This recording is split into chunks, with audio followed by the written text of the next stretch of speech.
ఎప్పుడో కోల్పోయిన చిరునవ్వుని, ఆనందాన్ని, తన ఫేసులో సౌందర్యాన్ని మళ్ళీ తీసుకొచ్చిన మనిషిని ఆ వ్యక్తులు చాలా గుర్తుపెట్టుకుంటారు. ఎందుకంటే, ఎప్పుడో కోల్పోయిన జీవితాన్ని మళ్ళీ ఇప్పుడు జీవించేలా చేస్తున్నారు. ఆ జీవితానికి ఒక అర్థం తీసుకొస్తున్నారు.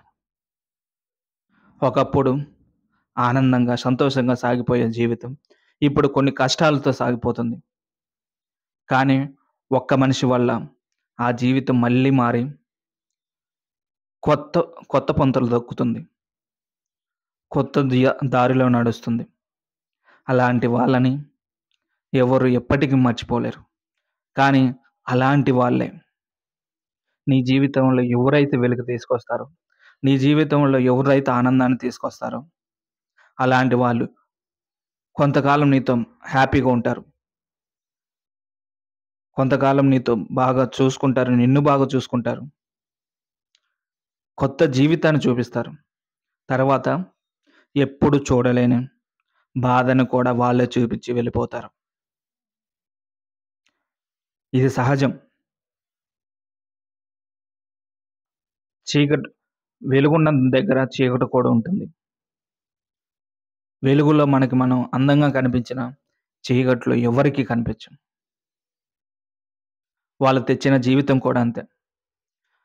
మనకి అందంగా కనిపిస్తుంది. వాళ్ళ అవసరం అయిపోయిన తర్వాత చీకట్లో తోసేస్తారు. అప్పుడు మనకి మనమే కనిపించం. జీవితంలో మనమే కనిపించం. సో, ఎక్కువగా వచ్చిందని ఆశపడొద్దు. తక్కువగా వచ్చిందని బాధపడొద్దు. ఎవరు ఎలా ఉన్నా, ఎవరు ఎలా చేసినా ఒకేలాగా తీసుకుంటే నువ్వెప్పుడు ఒకలాగే ఉంటావు. ఒకే జీవితాన్ని అనుభవిస్తావు. వాళ్ళు పరిచయం అయ్యారు. పరిచయమైనప్పుడు నా జీవితంలో చాలా బాగుంది. చాలా చేంజ్ వచ్చింది. ఇప్పుడు నేను బాగున్నా. వాళ్ళతో ఉంటే ఇంకా బాగుంటా అనుకున్నప్పుడు వాళ్ళు వదిలేసిపోతే మాత్రం ఇలాంటి జీవితం ఇంకెవరికి ఉండకూడదు అనుకుంటాం. ఇలాంటి సిట్యుయేషన్ ఎవరికీ రాకూడదు అనుకుంటాం. మనుషుల మధ్య బ్రతకడానికి కూడా భయపడుతుంటావు. మనుషులతో మాట్లాడటానికి కూడా భయపడుతుంటావు.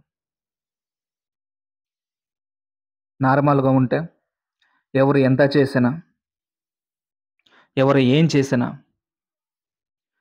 నువ్వు మారవు. నీ జీవితం నువ్వు జీవిస్తూనే ఉంటావు.